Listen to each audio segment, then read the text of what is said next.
अस्सलाम वालेकुम, मैं हबीब अकरम और आप देख रहे प्रोग्राम नुक्ता नज़र। मुजीबुर रहमान शामी साहब हमारे साथ मौजूद हैं और आज शामी साहब से गुफ्तगू होगी जिन खबरों पर, उन पर एक नज़र डाल लेते हैं।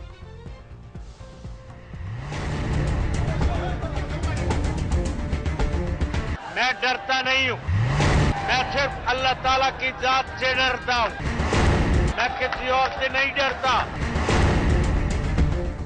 जनरल परवेज मुशर्रफ अदालत से फरार।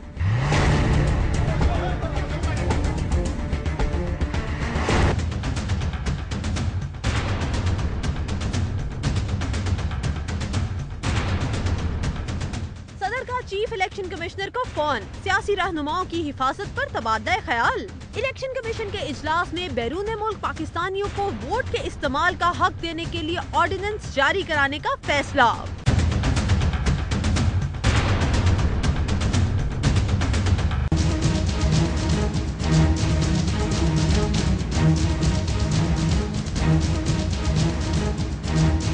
लाहौर में मुस्लिम लीग नून और तहरीक इंसाफ के उम्मीदवारों का ऐलान।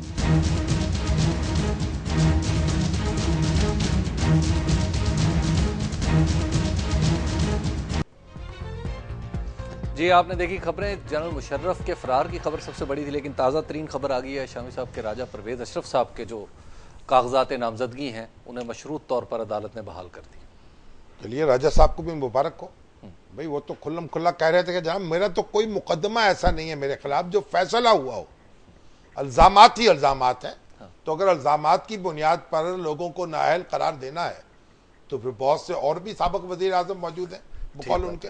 जी, तो देखिए, अब ये जो कुछ हो रहा है ना अदालतों में, इसकी कोई गाइडलाइन नहीं दी गई, ना इलेक्शन कमीशन ने दी है ना सुप्रीम कोर्ट ने दी है। तो शाम साहब इसकी वजह ना तजर्बाकारी है या क्या समझे? नहीं, ना तजर्बाकारी नहीं है, उलझने हैं ना बहुत सी। अच्छा, कहीं कोई रिमार्क्स आए हुए हैं अदालतों के, कहीं ऑब्जर्वेशन आई हुई है, कहीं कोई मुकदमा तफ्तीश में है, कहीं तफ्तीश में नहीं है। वो 62-63 के शोर में जो अल्जाम लगता है उसको भी पकड़ रहे हैं। और बाज लोग ऐसे जो कह रहे हैं भाई आप पर तो अल्जाम लगा हुआ है लेकिन साबित नहीं हुआ। अभी तो आप देखिए कि हमारे जो वक्कास साहब हैं, जी, शेख वकास साहब, वकास अकरम। हाँ जी, आप हबीब अकरम के भाई साहब तो नहीं तो वकास अकरम जो हैं जी, उनको पता नहीं किस तरीके से अदालत ने कहा ठीक है आप लड़िए इलेक्शन। उनके बारे में जो ए लेवल है उनका, उसका सर्टिफिकेट या डिग्री जो भी थी जी, वो तस्दीक नहीं हो सकी थी उसकी। ठीक है। अब लोग परेशान हैं। ये अदालतों की और इलेक्शन कमीशन की क्रेडिबिलिटी दांव पर लग गई है। ठीक है। ये लोगों को बताना चाहिए, ये लोगों की जहन में नहीं उलझने नहीं खुलती, चाहे जो भी जवाब पेश कर लिया जाए उनका। तो वो एक जो बात, एक तासुर ये बनता जा रहा है कि एक मखसूस साइड पे तो कुछ मेहरबानियां ज्यादा हैं और दूसरी साइड पे कुछ कम है। पता नहीं तासुर बनता क्यों जा रहा है, लेकिन बहरहाल बनता जा रहा है जी। तो ये एहतियात होनी चाहिए, हर एक के साथ यकसा सलूक हो, उसकी कोई गाइडलाइन होती है। अब तो खैर बहुत पुलों के नीचे से पानी बह गया है जी, लेकिन अब जहां जहां इस तरह की सूरत हाल है अदालतें उसको देखेंगी। ठीक है। तो शम्स साहब, ऐसे हायर कोर्ट्स में जब मामला जा रहा है, जैसे अब इनका भी मामला गया, नीचे भी मुस्तरद हो गए कागजात, ट्रिब्यूनल में भी मुस्तरद हो गए, जब ऊपर आया हाई कोर्ट में तो वहां पे तो हम देखते हैं कि सैनिटी ट्रिब्यूनल जो होता है जी, वो भी हाई कोर्ट के जज जो होते हैं उन्हीं पर मुश्तमिल अच्छा होता अच्छा अच्छा, तो ट्रिब्यूनल भी हाई कोर्ट का जज है। ठीक, आप उसकी फिक्र न करें, दो जज होते हैं बाद औक़ात बैठे हुए, अच्छा अच्छा, मगर ट्रिब्यूनल के तौर पर बैठते हैं वो।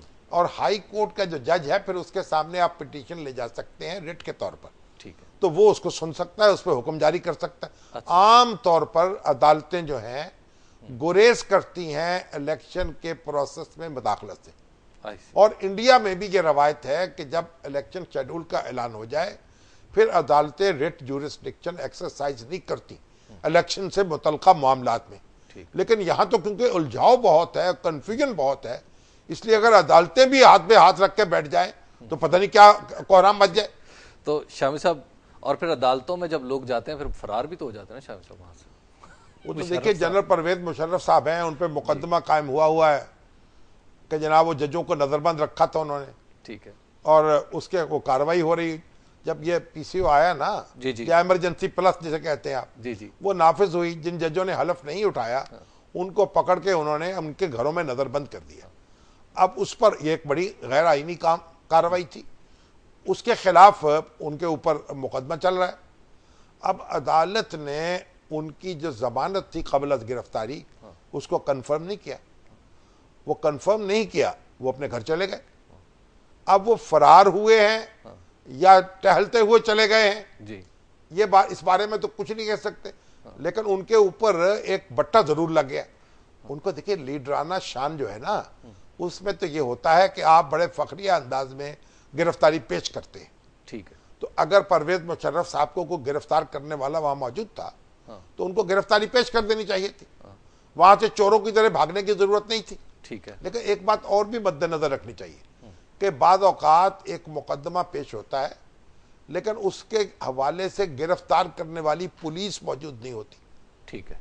क्योंकि पुलिस तो वही गिरफ्तार करती है ना जिसके थाने में, जिसकी हदूद में पर्चा कटा हुआ। अच्छा अच्छा, यानी मखसूस थाने की पुलिस की मौजूदगी। हाँ जी, होती नहीं, वही गिरफ्तार करेगी। अच्छा। दूसरी पुलिस नहीं करती, ट्रैफिक पुलिस गिरफ्तार नहीं करती। ठीक है। किसी और थाने की पुलिस भी गिरफ्तार नहीं करेगी। अच्छा। अगर पंजाब पुलिस का कोई आदमी खड़ा है, रावलपिंडी का खड़ा है, हाँ। तो वो इस्लामाबाद वाले मुल्ज़िम को पकड़ेगा नहीं, वो उसकी जिम्मेदारी है।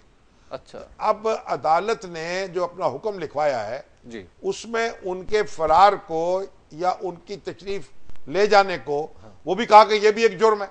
बिल्कुल जुर्म। हालांकि आम तौर पर जो अहमद कसूरी साहब है ना, वो शोर मचा रहे थे, हाँ। कि भाई अदालत जो है उसने जमानत नहीं ली, हाँ। अब उसका काम खत्म हो गया। ठीक है। उसके बाद पुलिस जाने और मुल्ज़म जाने, हाँ। आज पकड़े या कल पकड़े या परसों पकड़े। अच्छा। तो अदालत की तहवील जो थी उससे तो निकल गए वो। ठीक है। अब अदालत ने जब उसमें ये भी ऑब्जर्वेशन दी है या रिमार्क्स दिए हैं, देखिए अदालतें जो हैं उनका जोशो खरोश अपनी जगह है, लेकिन परवेज मुशर्रफ साहब तो अदालतों के खिलाफ एक पार्टी है ना। ठीक। तो एक पार्टी खुद अदालतें हैं ना, हाँ।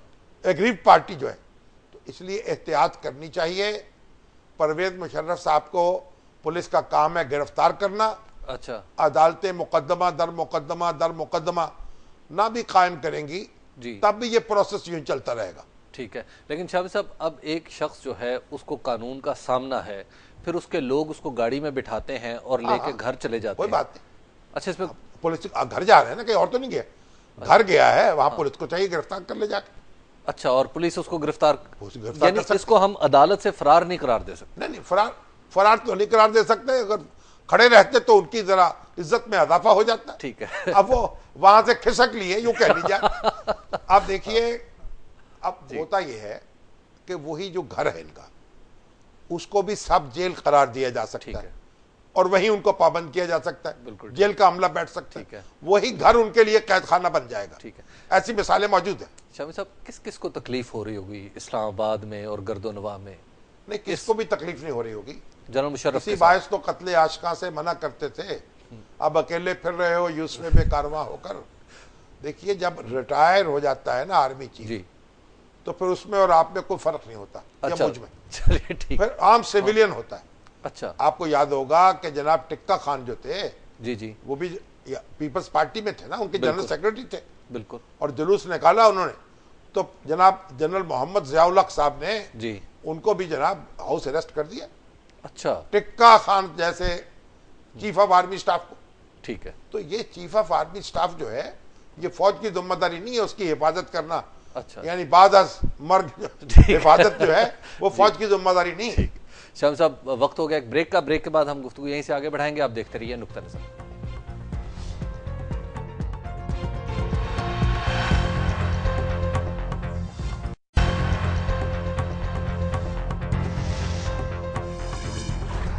नुक्ता नज़र में एक बार फिर खुशामदीद। इस वक्त हमारे साथ मौजूद हैं secretary election commission Ishtiaq Ahmed Khan साहब इस्लामाबाद में। शाम साहब जी, अस्सलाम वालेकुम। अस्सलाम वालेकुम जी। इश्तियाक साहब, ये बताइए, आज सुना है सदर पाकिस्तान ने को टेलीफोन किया है इलेक्शन कमीशन को, तो क्या उन्होंने मुतालबा किया है आपसे? आज सदर पाकिस्तान का फोन आया था। उन्होंने जो इस वक्त ये लॉ एंड ऑर्डर की सिचुएशन है, जो सियासी लीडर्स हैं इन पे जो हमले हो रहे हैं, उस पर जो है अपनी कंसर्न और तशवीश का इज़हार किया और चीफ इलेक्शन कमीशनर साहब से कहा कि आप इसमें, चूंकि अभी इलेक्शन के दौरान ज़्यादा रोल आपका है, तो आप इसमें प्रोएक्टिव रोल जो है अदा करें और अपनी तरफ से तमाम सूबाई हुकूमतें, तमाम जो है केयर टेकर चीफ मिनिस्टर्स हैं, फेडरल गवर्नमेंट है, इन सबको ज़रूरी हदायत दें ताकि आइंदा इस किस्म के जो वाक़यात हैं इनका जो है इआदा ना हो सके और तमाम उम्मीदवार जो हैं सियासी जमातें अपनी कैंपेन एक पीसफुल माहौल में चला सकें। तो कमीशन ने फिर इसके मुताबिक कुछ किया? हमने ये, मैं वजाहत करता जाऊं, मेरा ख्याल है इस पे 2-3 दिन से बात हो रही थी कि कमीशन ने कोई सिक्योरिटी विदड्रॉ की है वगैरह वगैरह। तो एक तो मैं इसकी वजाहत करना चाहूँगा और तरदीद करना चाहूँगा कि इलेक्शन कमीशन ने इस किस्म की कोई हदायत जारी नहीं की जिसके तहत किसी की कोई सिक्योरिटी विदड्रॉ की गई हो। अच्छा। इसमें सिंध, गवर्नमेंट ऑफ सिंध और गवर्नमेंट ऑफ पंजाब को सिर्फ खतूत लिखे गए थे प्रोटोकॉल के हवाले से कि प्रोटोकॉल की जो गाड़ियां हैं जो उनकी टाइटलमेंट नहीं है उसको विदड्रॉ किया जाए। और खैबर पख्तूनख्वा के हवाले से मैं ये बिल्कुल एक कैटेगोरिकली कहना चाहूँगा कि यहाँ से किसी को कोई हदायत नहीं गई सिक्योरिटी के बारे में, बल्कि हमारा कंसर्न है। और ये भी मैं आपसे ज़रा शेयर करता जाऊँ कि इलेक्शन कमीशन ने तमाम सूबाई हुकूमतों से कहा है, ये आज सदर साहब के फ़ोन आने से पहले ये फैसला हो चुका था, तमाम सूबाई हुकूमतों को कि जितने भी कैंडिडेट्स हैं और जितनी भी सियासी जमातें हैं इन सब के जो है जो लीडरान हैं अक्रॉस द बोर्ड सबको जो भी वो मुनासिब समझते हैं वो फुल प्रूफ सिक्योरिटी प्रोवाइड करें। अच्छा, ठीक है। इश्तियाक साहब ये बताइए कि आज आपने फैसला किया है कोई ओवरसीज पाकिस्तानी के वोटों के बारे में और कहा है कि इस बारे में ऑर्डिनेंस जारी किया जाए, तो किस तरीके से वो वोट दे सकेंगे ओवरसीज पाकिस्तानी? आपके इल्म में होगा कि पिछले दिनों सुप्रीम कोर्ट ने नादरा को कहा था और नादरा ने उसका कोई ईमेल के जरिए जो है उसका कोई हल निकाला था, एक सॉफ्टवेयर भी बना लिया था। वो सुप्रीम कोर्ट में पेश किया गया। बहरहाल सुप्रीम कोर्ट ने कहा कि आप इसको भी देख लें और अगर कोई और भी आपके जहन में हल है तो उसका कोई हल तलाश करें और उसके लिए जो है लेजिस्लेशन करें। तो उस पर पिछले कई दिनों से एक कमेटी काम कर रही थी, तो आज उसका ड्राफ्ट जो है लेजिस्लेशन वो आज कमीशन को पेश की गई, अगले 1-2 दिन में फाइनलाइज हो जाएगी और फिर हम ये मिनिस्ट्री ऑफ लॉ को भेज देंगे। कोशिश कर रहे हैं हम कि इसमें ऑर्डिनेंस इशू हो जाए और ऑर्डिनेंस इशू हो गया तो फिर उसके बाद जो है दूसरे इकदाम करना पड़ेंगे। लेकिन उसमें मैं एक चीज़ मैं आपसे शेयर करता जाऊँ, टाइम इतना कम रह गया है, इसमें जो स्टेप्स लेने हैं वो मिनिस्ट्री ऑफ फॉरेन अफेयर्स ने जितने ममालिक हैं उनकी परमिशन आनी है, अभी तक किसी की परमिशन आई नहीं है कि वो वहाँ जाके पोलिंग स्टेशन बना सकें, वहाँ पे नादरा जाके इक्विपमेंट जो है अपना इंस्टॉल करना है। तो बहरहाल हम कोशिश कर रहे हैं कि किसी तरह अगर हो सके, जिस तरह हमारी भी है, सुप्रीम कोर्ट की भी ख्वाहिश है कि जो ओवरसीज पाकिस्तानीज हैं उनको वोट डालने का इनेबल किया खान साहब, बरतानिया तो अब भी पोस्टल बैलेट देता है दूसरे मुल्कों में रहने वालों के लिए। ये आप जो हमारी भी जो हमने 2 साल जितनी भी मीटिंग की है, कमेटी बनी हुई थी जिसमें ministry of foreign affairs, overseas सारे और इलेक्टोरल एक्सपर्ट्स थे। 2 साल के बाद हम भी इसी नतीजे पे पहुंचे थे कि शायद इसका जो है जो सोल्यूशन है पॉसिबल वो पोस्टल बैलेट के जरिए होगा और हमने अपने कमेंट्स में भी ये लिखा है। बहरहाल सुप्रीम कोर्ट ने कहा जी कि इसको आप इसको फिलहाल एक तरफ रखें और फिर नादरा को अहकाम दिए। तो आप देखें कि इसमें क्या पॉसिबिलिटी है, क्या हल निकल सकता है। देखिए, मुख्तलिफ कॉन्स्टिट्यूंसीज में बटे हुए पाकिस्तानी जो हैं, जो दुनिया भर में फैले हुए हैं, उनकी पोलिंग कराना बहुत एक मुश्किल मरहला होगा।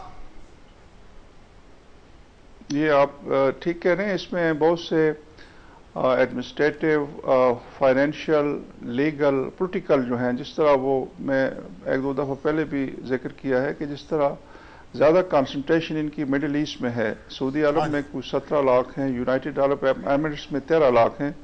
तो अब बुनियादी बात है कि आया ये ममालिक जो हैं वहाँ पे अपने इन मुल्कों में political activity, polling station setup करना इसकी इजाज़त देंगे या नहीं देंगे। और इसमें बल्कि मैं इस हद तक आपसे कहता चलूँ कि यूरोप की भी एक आध मुल्क ने उन्होंने कहा हमें उस पर रिकॉर्ड पे तो नहीं लाएं, लेकिन हमारा भी है कि हमें भी इसमें लॉजिस्टिक्स का इस किस्म का कोई प्रॉब्लम हो सकता है। तो ग्राउंड रियलिटीज अपनी जगह है। इन सब चीज़ों को देखते हुए देखिए अभी ये सुप्रीम कोर्ट का हुक्म है, उसकी हम कर रहे हैं कंप्लायंस की कोशिश कर रहे हैं। शहरों में भी फैले हुए हैं, एक मुल्क में कई शहरों में पाकिस्तानी बस रहे हैं। अच्छा, इश्तियाक साहब ये बताइए जी, ये बताइए कि जो आपने ये ट्रांसपोर्ट पर जो पाबंदी लगा दी है, ये तो मैं महसूस हो रहा है कि बहुत मुश्किल हो जाएगी लोगों के लिए जाना, कि अगर वो ट्रांसपोर्ट दोस्तों की और अहबाब की इस्तेमाल ना कर सकें या उनको कोई लेकर ना जा सके पोलिंग स्टेशन पर, और दूसरी तरफ टारगेट भी आपने 63% कर दिया है पोलिंग का मुकर्रर। तो कैसे दोनों चीजें जो है साथ साथ चलेंगी? हाँ, ये आपका बड़ा अच्छा ये सवाल है। इसका पहली बात ये कि ये ट्रांसपोर्ट की जो पाबंदी है ये हमने नहीं लगाई, बल्कि आपकी पार्लियामेंट ने कानून बनाया हुआ है। कानून में लिखा है, रिप्रेजेंटेशन ऑफ पीपल एक्ट 1976 में अवामी नुमाइंदगी का जो कानून है कि कोई भी उम्मीदवार जो है वो ट्रांसपोर्ट जो है सिर्फ अपने लिए और अपनी फैमिली को दे सकता है, किसी और को नहीं दे सकता। ये कानून में लिखा हुआ है।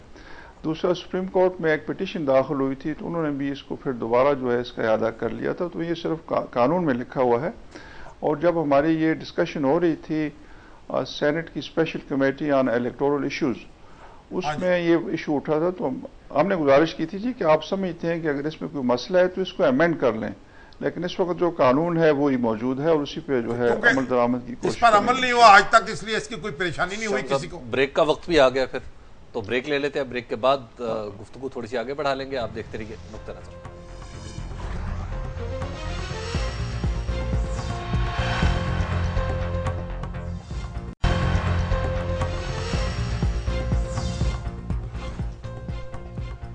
नुक्ता नज़र में एक बार फिर खुशामदीद। गुफ्तगू हो रही है secretary election commission Ishtiaq Ahmed Khan साहब से।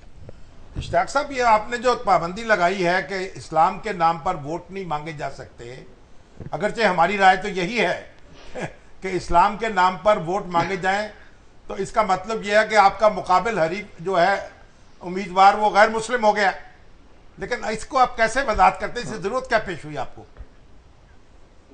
इसमें दो चार चीज़ों का जिक्र करना चाहूँगा मैं। जहाँ तक इस्लाम की बात है, इस्लाम का तो आर्टिकल 2 में आइन की जो है लिख दिया गया कि Islam will be the state religion of Pakistan. ये मजहब हमारा हो गया नंबर 1। सेकेंडली, इसी में आर्टिकल 2A भी ऐड कर दिया गया कि उसमें पहले ऑब्जेक्टिव रेजोल्यूशन आपके इल्म में है कि सब्सटेंटिव पार्ट का हिस्सा नहीं थी, अब उसको इसका हिस्सा बना दिया और ये आइन में कह दिया गया कि ये रियासत की जिम्मेदारी है कि वो जो जितने भी मुस्लिम्स हैं, उन मुसलमान हैं, वो उनको इस्लाम और कुरान और सुन्ना के मुताबिक जो है उनकी टीचिंग की रोशनी में ज़िंदगी गुजारने के लिए इनेबल करे। इस पर तो कोई दूसरी बात है नहीं है। तीसरी, इसमें एक पिछले दिनों ये भी बात चल पड़ी थी जी कि आइडियालॉजी ऑफ पाकिस्तान, तो हमने जो कोड ऑफ कंडक्ट बनाया है उसमें वाज़ेह तौर पे लिखा है कि आइडियालॉजी ऑफ पाकिस्तान के खिलाफ भी कोई बात नहीं कर सकता। अभी ये जो आप जिस चीज़ का जिक्र कर रहे हैं, ये भी अवामी नुमाइंदगी एक्ट 1976 की एक मैल प्रैक्टिस है। उसमें ये लिखा हुआ है, पार्लियामेंट का कानून है जिसमें लिखा हुआ है कि आप मजहब का नाम इस्तेमाल किया हुआ है, रिलीजन, मजहब या सेक्ट या फिरके की बुनियाद पर ना वोट मांग सकते हैं और ना आप किसी को रोक सकते हैं। इसका आप जिक्र कर रहे हैं और कोई हमने नया कोई कोड ऑफ कंडक्ट वगैरह जारी नहीं किया। ये पोलिंग स्टेशन के लिए एक हदायतनामा जारी किया था और इसी कानून को सिर्फ उर्दू में तर्जुमा कर दिया था। अब अगर इस पे कोई अच्छा, ये बताएं कि ये भी आया कि मीडिया पर आपने पाबंदी लगा दी है कि इलेक्शन कमीशन के दफातर में मीडिया के मुतल्लिक लोग जा नहीं सकते, और अगर इंफॉर्मेशन कोई देगा तो पकड़ा जाएगा। ये आप देखिए, आप ऐसी बात कर सकते, मैं हैरान हूं किस किस्म की खबरें फैल जाती हैं। मीडिया जो है ना हमारा हिस्सा है, हमारी टीम का हिस्सा है। ये मैं आपसे कह रहा हूं कि इधर अपने जो मीडिया से हमारा इंटरेक्शन होता है, 3 साल से हमारी टीम का हिस्सा है, क्योंकि आपका और हमारा गोल एक है, साफ शफाफ इंतखाबात का आना। और मीडिया जो है उनको जितनी हो सकती थी फैसिलिटीज हमने दी हुई हैं, कोई पाबंदी नहीं है। आज भी आए हुए थे, उस पर जो है सिर्फ एक चीज़ हो गई थी कि जो बहुत से 30-40 लोग होते हैं चैनल अखबारों वाले, तो वो उनकी शिकायत आ रही थी जी कि आप इंडिविजुअली जो है लोगों को इन्फॉर्मेशन दे देते हैं दफातर से।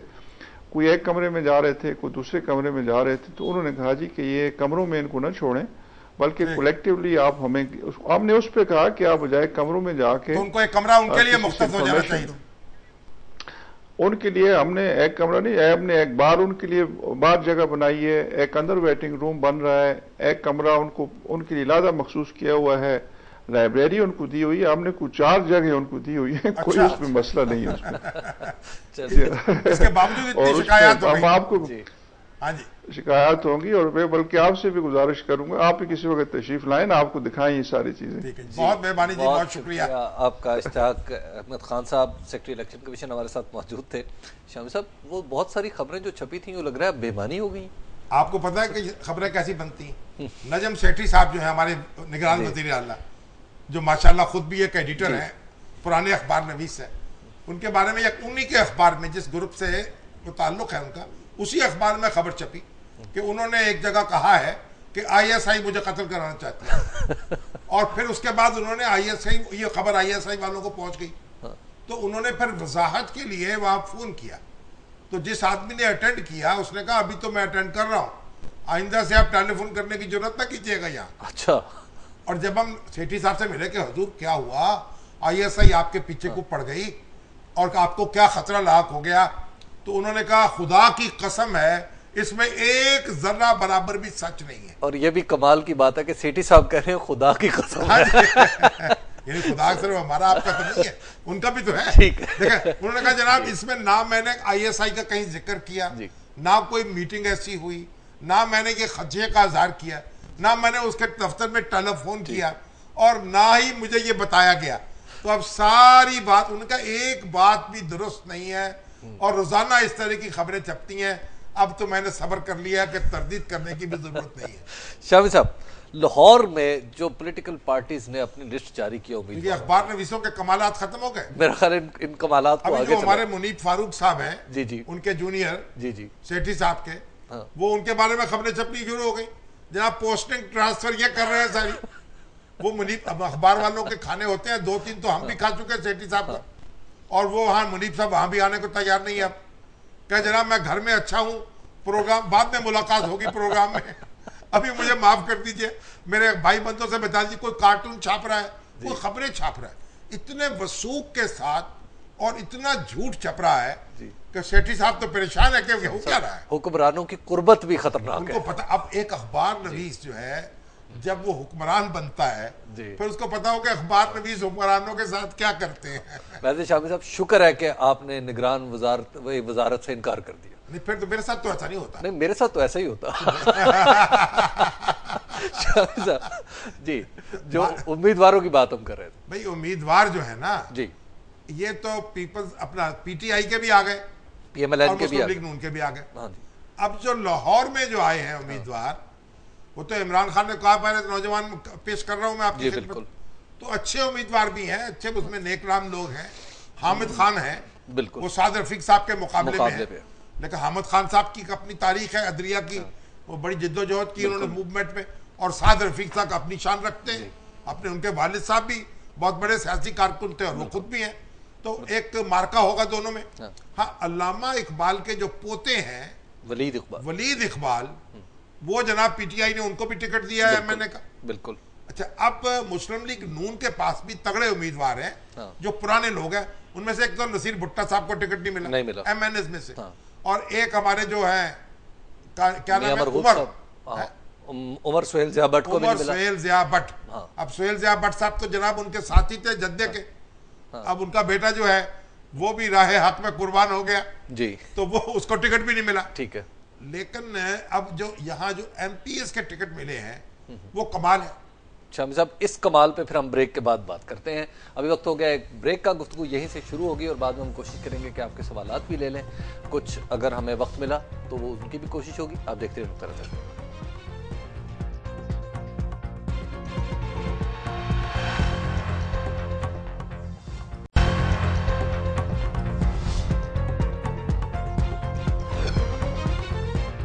नजर में एक बार फिर खुशामदीद बात हो रही थी लाहौर में PTI और PMLN की टिकटों के हवाले से।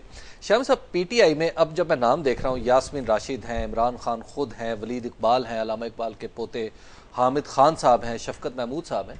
फॉर अ न्यू पार्टी बड़े अच्छे फेजेस, यास्मीन राशिद हैं, फॉर अ न्यू पार्टी बड़े अच्छे फेजेस हैं लाहौर की हद तक, जाने पहचाने लोग हैं, इनका ट्रैक रिकॉर्ड है, प्रोफेशनल लोग हैं। चलिए ठीक है, आप उनको वोट दीजिएगा। मैं सबको तो इकट्ठा नहीं दे सकता। अब मुस्लिम लीग नून ने जी जो सूबाई असम्बली के अरकान हैं जो वो टिकट दिए हैं, उनमें से कई पुराने जो हैं वो फारिग हो गए। ठीक है। अब मियां नोमान, डॉक्टर सईद अलाई, आज आसम शरीफ, असद अशरफ, डॉक्टर असद अशरफ जी, जिनके भाई जो है बिल्कुल। वो शहीद हुए, और उसके बाद आप देखिए मियां मरगूब, अल्लाह रखा, नवीद अंजुम, इजाज अहमद खान, ये सब फारिग। अच्छा, अगर इनको रिप्लेस किया जाता, कोई इनसे नए चेहरे आते, कोई बेहतर लोग आते, तो तब भी आप दाद देते। ठीक है। वो आप लोग कौन कौन आए हैं? एक साहब माजिद ज़हूर हैं, एक तौसीफ शाह साहब हैं जी, एक मलक वहीद साहब हैं। यानी ये वो लोग हैं जैसे कि आपके कुछ जाती मुलाजिम होते हैं। अच्छा, हाँ जी। और शहबाज शरीफ साहब जो हैं, जी। उनके मुकाबले में तो कोई ढंग का उम्मीदवार पीटीआई ने खड़ा ही नहीं किया। वो ऊपर तो हल्का वाला। खाली है हाँ, आखिरी खबरें आने तक। बिल्कुल। अच्छा, शहबाज शरीफ साहब एक तो कौमी असम्बली की सीट पे लड़ रहे हैं, और 2 नशिस्तें जो हैं सूबाई असम्बली की उस पर लड़ रहे हैं। हमजा शहबाज जो है वो कौमी भी लड़ रहे हैं और सूबाई भी लड़ रहे हैं। और अख्तर रसूल साहब जो हैं उनको टिकट मिल गया है, मियां नोमान को नहीं मिला और डॉक्टर सईद अली को नहीं मिला, क्योंकि उन्होंने कहा जी डॉक्टर सईद अली जो हैं, नोमान साहब के बारे में तो एजाज सादिक साहब उनके एमएनए थे, उनका इनको कहीं और से टिकट दी जाए। अच्छा, उनको कहीं और शिफ्ट करना चाहते थे, और कहा कि डॉक्टर सईद अली को यहाँ से दे देते हैं। फिर उन्होंने समझाया कोई हमारे जो माशाल्लाह दानिश्वर है कि जनाब वहाँ तो कम्बो हैं और आराई हैं, और डॉक्टर सईद अली की बरादरी नहीं है। अब अख्तर रसूल जो है वो भी हमारे बरखुरदार हैं, भाई हैं, मगर जाहिर है कि वो मुस्लिम लीग खाफ पे चले गए थे। बिल्कुल। और ये अब उनको टिकट मिल गया क्योंकि उनकी बरादरी वहाँ है, कब्बो जी। अब मुस्लिम लीग नून जो है वो भी फैसले करे अगर लाहौर शहर में बरादरी की बुनियाद पर, तो आप देख लें क्या सूरत है। साहब एक बात हो रही है कि अख्तर रसूल साहब ने स्पेशली कहा था कि बस मुझे टिकट नहीं चाहिए, मुझे माफ कर दें। चलिए ये अच्छी बात है। अख्तर रसूल साहब भी कोई मेरे तो दोस्त हैं, बरखुरदार हैं, उनके वालिद साहब से बड़ा ताल्लुक था, मुझे कोई सदमा नहीं है उनके अदलिया पे हमला वाला, लेकिन वो तो पुरानी बातें हो गई ना। ठीक है। वो अब बात ये है, आप देखिए कोई नामा अमाल में कुछ स्याही भी तो फेर दिया करे ना। ठीक है। यानी स्याही मिटाने के लिए। ठीक है। तो बात यह, अब डॉक्टर सईद अली साहब जी बड़े कमिटेड आदमी, पूरा मुशर्रफ का दौर डटे रहे। यहाँ मुन्नस अली साहब उनके मुकाबले में थे, और जनाब टिकट जो है उनको कहा ये तो हो, ये तो बरादरी इनकी नहीं है। वेरी फ्रेंडली, वेरी स्वीट आदमी डॉक्टर साहब। अब ये जो सूरत है, मियां नोमान के लिए तो लोग उनके हल्के के में बड़ी अजीब सूरत हाल है, एक सफ़े मातम बिछी हुई है। अच्छा। हाँ, तो अब अगर ये यहाँ भी ग्रोहबंदी जो है ना जी, मुस्लिम लीग नून में भी आई है। अच्छा। और ये जो नए लोग भर्ती किए गए हैं उम्मीदवारों के तौर पर, अब इनका जो प्रोफाइल देख ले और फिर सर पीट ले। शामी साहब टू मच कॉन्फिडेंस नहीं नजर आता इनकी मरकजी क़यादत को कि हम खंबे भी खड़े करेंगे तो वो जीत जाएंगे? नहीं, मरकजी क़यादत जो है मेरा ख्याल उसको पता नहीं नीचे वो क्या हो रहा है, वहां तक इन्फॉर्मेशन ही नहीं पहुंची, इसलिए कि इस तरह की गोरोबंदी है ना। ठीक है। अब गोरोबंदी में आप देखिए जो लोग रुखसत किए गए जा रहे हैं उनको रिप्लेस किन लोगों से किया जा रहा है, ये भी तो देखें ना। ठीक। तो हमारी सियासी जमातें जो हैं इस पर भी तो गौर करें, जो लोग उन पर एतमाद कर रहे हैं और उनकी तरफ चेंज के लिए देख रहे हैं, उनकी तरफ उनको वोट डालना चाहते हैं, वो उनके एतमाद का भी तो गबरम रखें ना। शामी साहब फिर लोग कहते हैं आप जमात इस्लामी और पीपल्स पार्टी का नाम नहीं लेते, उनके भी तो कैंडिडेट्स हैं ना। नहीं, वो तो आज तो बात ही दोनों पार्टी की हो रही थी। जमात इस्लामी और पीपल्स पार्टी का जिक्र तो अगली दफा कर लेंगे। ठीक है। कौन सा इलेक्शन अभी कल होने वाला है। अभी तो आप देखिए कि वो जो हमने वो ऐलान किया था, वो नौजवान था फवाद भट्ट। जी जी। उसने कहा था मैं पीटीआई के दफ्तर में काम करना चाहता हूं। जी जी बिल्कुल। तो वहां से एक तो अंदिलीब अब्बास है, ठीक है, उन्होंने फोन किया, उन्होंने कहा हम तो तब्दीली रजाकार भर्ती कर रहे हैं। अच्छा। तो मैंने कहा बीबी इनको तो कुछ पैसे भी चाहिए। ठीक है। तो उन्होंने कहा जी इमरान गजाली, पीटीआई वालों ने इतला दी है कि इमरान गजाली साहब हैं 0321 ठीक है 2650 जी। फवाद भट्ट साहब इनसे राब्ता कायम कर लें। ठीक है। और मुश्ताक चौधरी साहब हैं, उन्होंने न्यूयॉर्क से मुझे ये कहा है कि 25,000 रुपए महीने के मैं पीटीआई को डोनेट करूंगा इनके लिए माहाना। ठीक है। वो इनको मुशारा दिया जाए, उसमें कुछ और भी हिस्सा डाला जाए। बहुत खूब। और वो चलने फिरने के काबिल भी नहीं है। ठीक है। वो तो माजूर है एक किस्म के। तो उनके लिए अगर कोई ऐसी गाड़ी का बंदोबस्त हो जाए जो उनको ला सके और ले जा सके तो ये भी बहुत अच्छा होगा। बहुत बड़ी बात है। शाम साहब हमारे साथ मौजूद है। शाम साहब लाइन पे अशरफ साहब। नहीं, पहले तो देख ले आरिफ साहब, राव आरिफ। अच्छा, राव आरिफ पेरिस से। ठीक है। वो कह रहे हैं अडियाला जेल हमारे लिए रह गई है, पीपल्स पार्टी वालों के लिए और भुट्टो के लिए जी, कि जनाब मुशर्रफ साहब का आप कह रहे हैं कि जनाब शहजाद क्या है, शहजाद क्या है, वो चक शहजाद चक, उसके अंदर इनका जनाब वो बना दिया जाए जेल सब खाना। जेल, हाँ। तो ये अब अच्छा भी राव साहब आप भी सफर करें का आइंदा आपके लिए भी यही सिफारिश कर देंगे। आप कैद होने वाले बने। हाँ। अशरफ साहब हैं लाइन पे। जी अस्सलाम वालेकुम। हेलो अस्सलाम वालेकुम। वालेकुम अस्सलाम। जी सर, मैं लाहौर से बात कर रहा हूँ शम्स साहब। हाँ जी फरमाएं। जी मसला ये है कि मेरा दुख की बात है कि मैंने बेटे को बड़ी मुश्किल से MBA करवाया हेले कॉलेज ऑफ कॉमर्स से। तो तकरीबन सब लाहौर के बैंकों में मैंने भेजी है, कहीं से कोई नहीं आती। जब मैंने पूछा करने की सिफारिश अच्छा जी, अल्लाह ताला हम तो आपके लिए दुआ कर सकते हैं। आपके बेटे में माशाल्लाह जौहर होगा तो जरूर उसको जॉब मिलेगी। और नवाज मलिक साहब कह रहे हैं ऐसा लगता है कि ये जब इलेक्टोरल सिंबल अलॉट हो जाएंगे उसके बाद भी पार्टियों में बड़ा फसाद पड़ेगा। अच्छा हाँ, चलिए देख लेंगे भाई, नई सबबंदी होगी उनका कहना है। अच्छा, पार्टियां टूट फूट का शिकार हो। देखिए मैं तो इन सब लोगों से कहता हूँ कि भाई आप डिसिप्लिन की पाबंदी करें। ठीक है। जिन लोगों को टिकट मिला है या नहीं मिला है जी, वो अपनी पार्टी के साथ वाबस्ता रहे। कायदे आजम ने कहा था यूनिटी, फेथ, डिसिप्लिन। शाम साहब, अंदलीब अब्बास साहिबा हमारे साथ लाइन पे आ गए खुद। अच्छा, तो जो बात पाकिस्तान जी पाकिस्तान तहरीक इंसाफ की अंदलीब अब्बास साहिबा, आपका जो ऐलान है वो हम पढ़ चुके हैं। शामी साहब बता चुके हैं। अंदलीब साहब आप जल्दी जल्दी बता दें। आप वैसे मैंने आपकी तरफ से ऐलान कर दिया था। इस वक्त जो पाकिस्तान की पॉलिटिकल हिस्ट्री है उसका सबसे बड़ा प्रोग्राम रन करें, तब्दीली रजाकार प्रोग्राम। और इसमें आप यकीन माने 63 कंट्रीज से हर किस्म के बंदे, बूढ़े जवान, हर रजाकाराना तौर पे अपनी खिदमत का इजहार किया है। तो वो जो कल बच्चा आपने बताया था उसको he is most welcome, he is going to be part of our social media team. और अपने वो जो टैलेंट है हम उसको रजाकार के तौर पे और उसको सपोर्ट भी करेंगे, स्पॉन्सर भी करेंगे। तो और कितने रजाकार भर्ती हो चुके हैं इस वक्त आपके? इस वक्त ओवर टैक्स जो है वो हो चुके हैं ऑल ओवर पाकिस्तान, और तकरीबन कोई 15-20 कंट्रीज में, ओवरसीज कंट्रीज में से भी हैं जो कुछ हमें स्पॉन्सर। कितने हो चुके हैं? कितने जी तादाद में कितने हैं? जी है 2,40,000 के करीब। ये जो बाहर ज्यादा है उनको लाया कैसे जाएगा? कोई आप ट्रांसपोर्ट भी तो करना पड़े, प्रोवाइड करनी पड़ेगी ना उनको, और उस पर पाबंदी लगा दी है इलेक्शन कमीशन ने। जी अंदलीब साहिबा, बहुत मेहरबानी, शुक्रिया। शामी साहब, जमात इस्लामी के ऑफिशियल फेसबुक एड्रेस से आया कि शामी साहब आपने जमात इस्लामी के कैंडिडेट्स का भी जिक्र नहीं किया और पीपल्स पार्टी के भी कुछ लोग वही बात कर रहे हैं। मैंने तो यही कहा ना कि कौन कौन से नाम पर ये जी, एक तो जमात इस्लामी का ऑफिशियल है, वो सिंपल जमात इस्लामी, और मनोज साहब, फरीद पराचा साहब जी, और अमीरुल-उज़ीम साहब भी लड़ रहे हैं। जी, अमीरुल-उज़ीम साहब भी इलेक्शन लड़ रहे हैं, MNA। जी MNA का। और जनाब हमारे हाफिज सलमान भट्ट साहब, ये भी सारे माशाल्लाह इन्होंने भी कई दफा इलेक्शन लड़े हैं, इनका भी बड़ा तजर्बा है। ठीक है, जीते भी हैं, हारे भी हैं कई दफा। पराचा साहब, सलमान भट्ट साहब और लियाकत मनोज साहब, ये सारे असेंबलियों में मौजूद रहे और बड़ी अच्छी कारकर्दगी। देखिए कोई शख्स इन पे उंगली नहीं उठा सका।